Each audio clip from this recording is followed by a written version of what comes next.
All right, let's dive into a topic that honestly trips up so many finance and accounting students: handling stock dividends and stock splits when you're calculating basic EPS. It seems straightforward, but trust me, there is one little rule that if you miss it, pretty much guarantees the wrong answer. So we're going to make sure that doesn't happen to you. So let me ask you straight up. When you see a stock split in an EPS problem, what's the very first thing that should pop into your head? If you're drawing a blank, hey, that's okay. You are in exactly the right place because by the end of this, you're going to have it down cold. To get this right, you have to know where to look. The mistake people make isn't usually in the numerator, that net income part. Nope. The real trap is hiding in plain sight in the denominator. Here it is, the formula we've all seen a million times: basic EPS. You take the net income available to common shareholders and you divide it by the weighted average number of common shares out there during the period. Looks simple enough, right? But today, we are zeroing in on just one piece of this puzzle, calculating that weighted average of common shares outstanding. This is where that sneaky, easy-to-miss rule lives, and it can completely change your final answer. Let's just go ahead and call this the golden rule of EPS calculations. Seriously, if you remember just one single thing from our chat today, make it this. And here it is. This is the sentence you need to remember.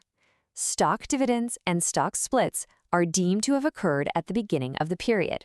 Now, that's not just a friendly suggestion. It is a hard and fast accounting rule. So what on earth does that actually mean in practice? It means we basically have to become time travelers. We have to go back to the start of the year and adjust every share transaction that happened before that split or dividend as if the event had already happened on day one. It's called retroactive restatement. You know, the best way to really get this is just to see it in action.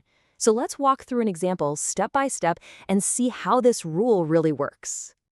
Okay, first, let's look at a totally normal calculation, no curveballs yet. We've got a company with a few share transactions during the year. We take the shares outstanding for each chunk of time, multiply by the fraction of the year, add it all up, and we get 295,000 weighted average shares. This is pretty standard stuff. Now, let's throw in a 50% stock dividend on June 1st. Okay, what's our golden rule? We have to pretend this happened back on January 1st. So watch this. We go back in time and multiply the share counts from before the dividend, that's the January 1st and March 1st blocks, by 1.5. Notice the shares after June 1st? We don't touch them, for this event anyway. And let's get even crazier. We'll add a 2-for-1 stock split on October 1st. The exact same rule applies. Restate everything that came before it. So look closely here. The January and March numbers, they've already been hit with the 1.5x dividend, and now we hit them again with the 2x split. The August period, which was after the dividend but before the split, only gets multiplied by 2. And that last transaction in November, it happened after everything, so it needs no retroactive adjustment at all. So after all that restating, when we sum up that final column, we get our correct answer: 866,667 weighted average shares. I mean, just look at that. It's a world away from the 295,000 we started with. This rule makes a huge difference. This right here is the whole ballgame. The wrong way, the one that feels kind of intuitive but is completely incorrect, is just applying that change from the date it happens. That'll give you a way lower, totally wrong number. The right way, the only way, is to go back in time and restate all those prior balances.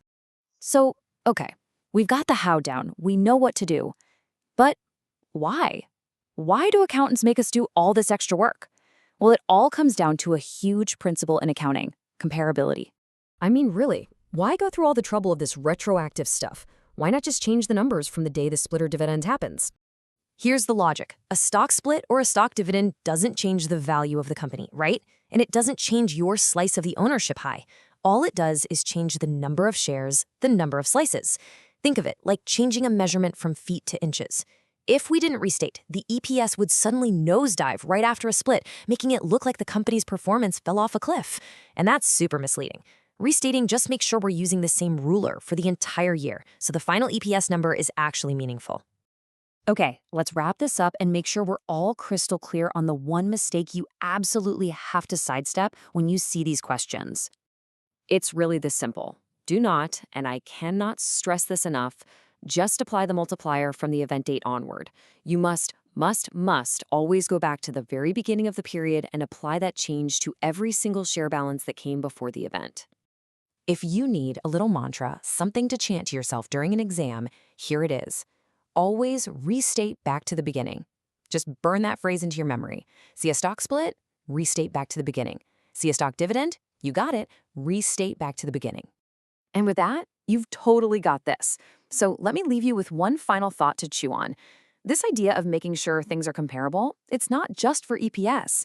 Where else in your studies might you need to make these kinds of retroactive adjustments to make sure you're really comparing apples to apples? It's a great question to keep in the back of your mind. Thanks for tuning in.